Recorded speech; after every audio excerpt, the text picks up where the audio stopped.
जुळ्यांचं गाव या आपल्या विशेष कार्यक्रमात आपलं स्वागत। या कार्यक्रमात आपण जुळ्यांचं गाव या विषयावर आपण चर्चा करणार आहोत।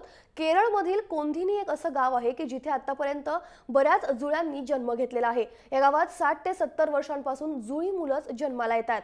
विज्ञानालाही या न उलगडलेलं हे एक रहस्य आहे। पाहूयात एक खास रिपोर्ट।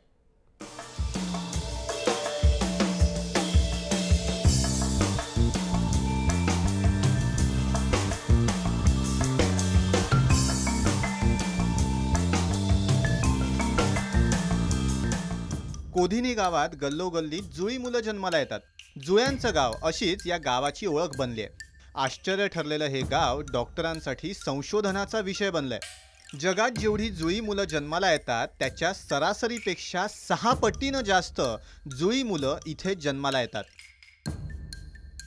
त्यामागचं कारण बहुधा इथल्या लोकांच्या आहारात आहे असं काहींना वाटतं। याला आनुवंशिकता मानण्यास मात्र शास्त्रज्ञ तयार नाहीयेत। या गावातील जुळ्यांची सरासरी एखाद्या आश्चर्यापेक्षा कमी नाहीये। कोधिनी गावात 1949 साली सगळ्यात जुनी जुळी मुलं जन्माला आली। या जुळ्यांमुळे शाळेत शिक्षकांचा नेहमीच गोंधळ उडतो। ही मुलंही एकमेकांच्या वर्गात जाऊन बसतात किंवा एकमेकांची परीक्षा देतात। जुळी मुलं बहुतेकदा सारख्या चेहरेपट्टीची असतात, त्याचा ते अनेकदा फायदा उचलतात। काहींच्या मते या गावात जुळी जन्माला येण्याची घटना चमत्कारासारखीच आहे। आणखी एक विशेष बाब म्हणजे जुळी जन्माला घालणाऱ्या महिलेची सरासरी उंची 5 फूट 3 इंचांहून जास्त असते। इथे मात्र महिलांची सरासरी उंची 5 फुटांच्या आसपासच आहे। डॉक्टरांच्या म्हणण्यानुसार कोधिनी भागात असलेल्या पाण्यामुळे जुळ्या मुलांचं प्रमाण जास्त आहे। पाण्याच्या कारणामुळे जुळी होतात असं लोकांना वाटेल आणि म्हणूनच या गावातील महिलांना आणि पुरुषांना बाहेरच्या गावातील पाणी आणून दिलं तरीही जुळी मुलंच जन्माला येतात। कोणी बाहेरच्या गावातनं इथे स्थायिक झालं तरी सुद्धा त्यांना जुळी मुलंच होतात असं धक्कादायक आश्चर्य इथे पाहायला मिळतंय। या गावात कुठेही जा, प्रत्येक लहान मोठ्या कुटुंबात, शाळेत, बाजारात, दुकानात, कार्यालयात सगळीकडे जुळेच पाहायला मिळतात। या जुळ्यांना पाहण्यासाठी लोकांची मोठी गर्दी होते, तर पर्यटनाच्या दृष्टीनं सुद्धा कोधिनी गाव हे आकर्षणाचं केंद्रबिंदू ठरलंय। बाकी देशांच्या तुलनेत या गावात इतक्या प्रमाणावर जुळे कसे काय जन्माला येतात हे एक न उलगडलेलं कोडच आहे। जुळी मुलं जन्माला येण्याचं कारण काय यावर आता संशोधन सुरू आहे। या गावाला ट्विन टाउन ऑफ इंडिया म्हणून ओळखलं जातंय। कोधिनी गावात जुळी मुलं जन्माला येतात, यामागचं रहस्य उलगडण्याचं आव्हान आता विज्ञानासमोर आहे। अमृत सुतार, जय महाराष्ट्र, मुंबई। तर कोधिनी गावात अशा प्रकारे जुळी मुलं जन्माला येतात आणि या संपूर्ण विषयावर आपल्याला चर्चा करायची आहे। आपल्यासोबत आहेत डॉक्टर ज्योती तासकर, ज्या स्त्रीरोग तज्ञ आहेत। मॅम खूप डॉक्टर तृप्ती कदम आपल्यासोबत आहेत। तर आपण आता डिस्कशनला सुरुवात करणार आहोत। मला सर्वप्रथम तृप्ती कदमजींना विचारायचं आहे की कोधिनी गावात अशा प्रकारे जुळी मुलं जन्माला येतात, नक्की काय आहे हे सगळं? जन्माला येत आहेत खरं कोधिनी गावामध्ये असं आपल्याला आढळून आलेलं आहे। अजूनही आपण त्याच्यावरती रिसर्च करत आहेत। डॉक्टर्स, त्या गावात राहणारे डॉक्टर्स, परत डॉक्टर्स फ्रॉम पुणे तिकडे गेले होते। जेनेटिक टीम त्यांची तिथे गेलेली होती आणि त्यांनी स्टडी करण्याचा प्रयत्न केला, पण संपूर्णरित्या कारण जे आहे ते जाणण्यासाठी आपल्याला साधारण 2 पिढ्या असतात जुळ्यांच्या, त्यांचा स्टडी करावा लागेल। त्याला साधारण 10 ते 12 वर्षाचा कालावधी द्यावा लागतो।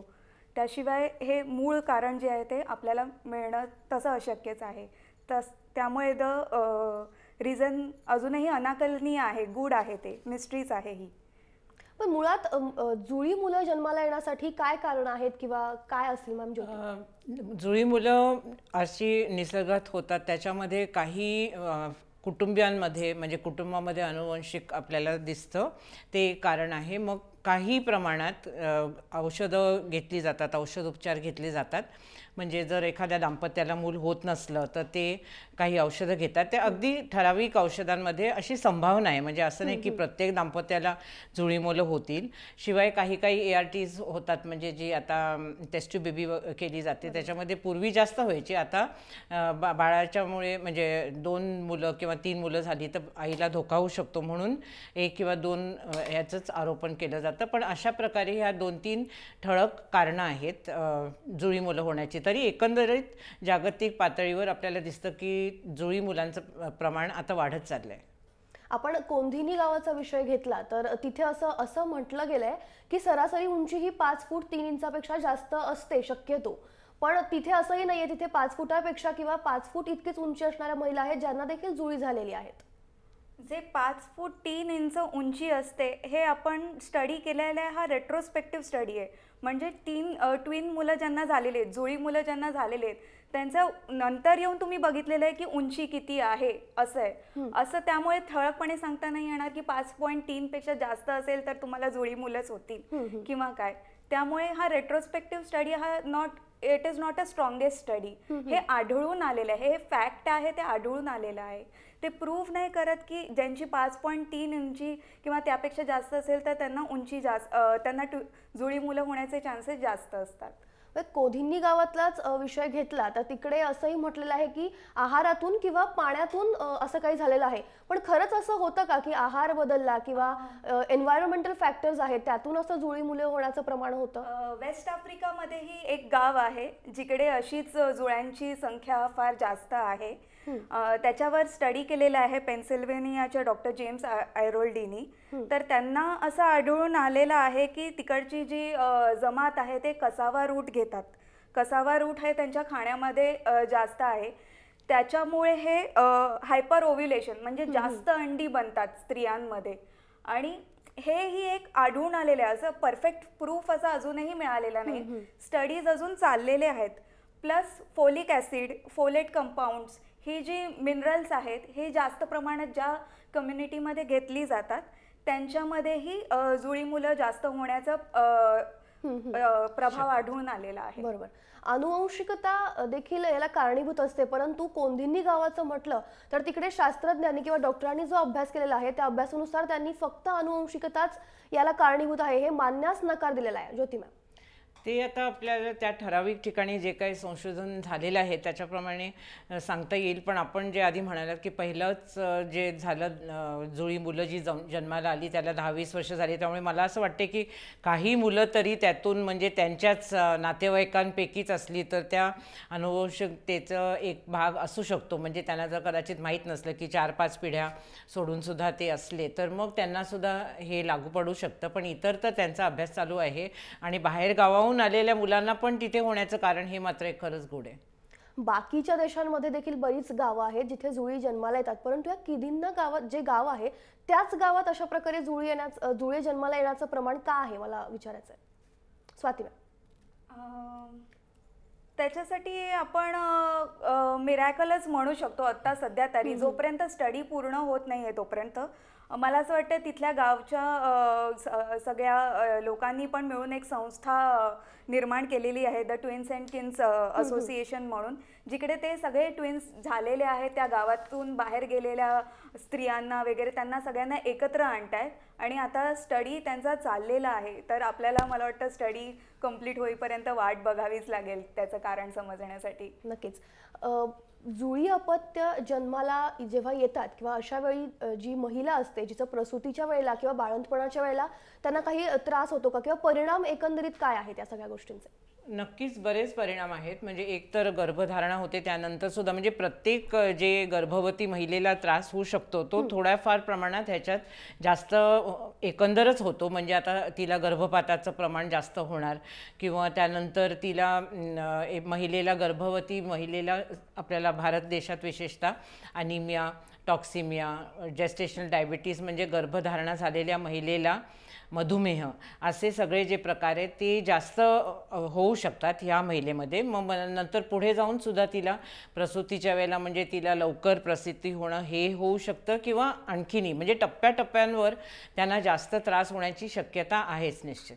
बरं, याचे आर्थिकदृष्ट्या सामाजिकदृष्ट्या असे काही परिणाम आहेत का की ट्विन्स जेव्हा जन्माला येतात त्याचे काही असे परिणाम जे सामाजिक दृष्ट्या आहेत की काही वेळेला असं होतं की ट्विन्स आहेत एकाच शाळेत एकाच वर्गात जाऊन दोघांनी बसणं किंवा एकाची एक्झाम दुसऱ्याने देणं असे बरेचसे किस्से घडतात, मग त्याविषयी काय सांगा?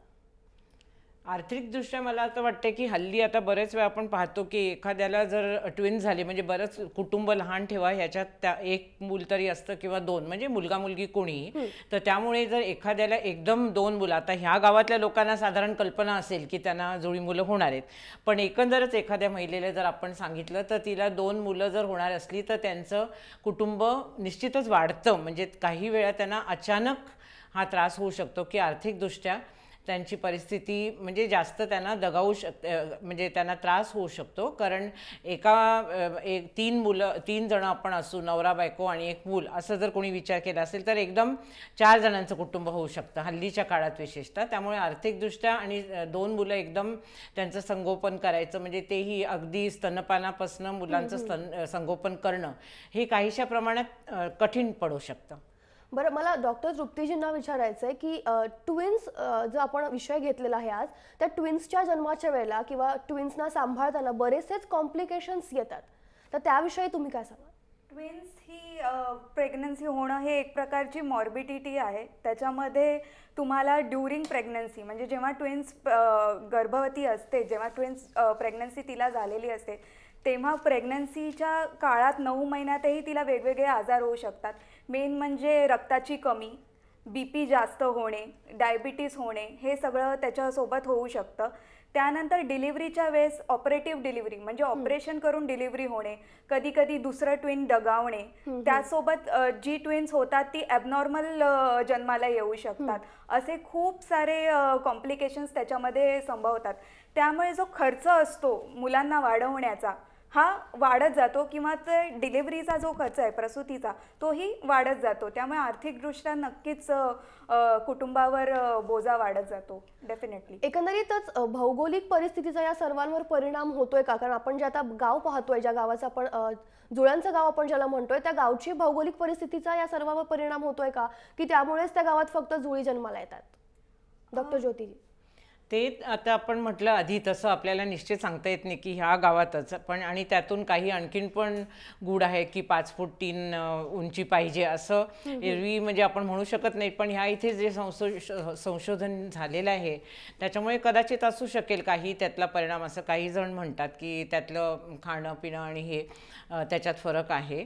पण त्याच्यावर अजून संशोधन करायलाच हवंय जास्त. डॉक्टर तृप्तीजी, तुमच्या निदर्शनास अशी काही उदाहरणं आहेत का, म्हणजे की जिथे जुळी जन्माला आलेली आहेत आणि कॉम्प्लिकेशन्स होतात किंवा भौगोलिक परिस्थिती त्याला कारणीभूत आहे, अशी काही उदाहरणं तुमच्या निदर्शनास आहेत का? नक्कीच. वेस्ट आफ्रिकामध्ये जे संशोधन झालं आहे ते आपल्या गावामध्ये झालेल्या संशोधनाच्या पुढच्या स्टेपवर आहे. त्या लोकांनी थोडेसे रिझन्स फाइंड आउट केलेले आहेत. एक म्हणजे जास्त कन्झम्पशन ऑफ फॉलिक आणि फॉलिक ॲसिड कंपोनंट्स. दुसरं म्हणजे कसावा रूट जे तिकडे जास्त प्रमाणात खाल्लं जाते, प्लस याम आणि अदर डेअरी प्रोडक्ट्स आहेत ते तिकडे जास्त प्रमाणामध्ये खाल्ले जातात. याचा तिकडच्या गावामध्ये जास्त इफेक्ट झालेला आहे. आपल्याला ते आपल्या गावामध्ये अजूनही प्रूव्ह करणं बाकी आहे. मग असं काय प्रॉब्लेम आहे की ज्यामुळे या गावचं हे जे रहस्य आहे ते उलगडण्यात प्रॉब्लेम होतोय? आफ्रिकामधले जे काही तुम्ही आता सांगितलं त्या अनुषंगाने आफ्रिकामध्ये जुळी मुलं जन्माला येतात त्या गावातलं कळलं की बाबा त्यांच्या आहारामध्ये हा पदार्थ जास्त घेतला जातोय. किदींना गावातलंच असं काय आहे की जिथलं रहस्यच उलगडत नाहीये? प्रॉब्लेम असा काही नाहीये. आपल्याला काही काळ द्यावा लागेल त्याच्यासाठी. जेनेटिक टीम मला वाटतं ऑलरेडी तिकडे काम करत आहेत, तिकडचे डॉक्टर्सही त्याच्यावरती काम करत आहेत. थोडासा काळ दिला आपण त्याला तर आपल्यालाही नक्कीच त्याचा गूढ उकलू शकेल. नक्कीच आपल्याला या विषयांवर अजूनही चर्चा करायची आहे, पण ते छोटासा ब्रेक घेतोय. पाहत रहा जय महाराष्ट्र.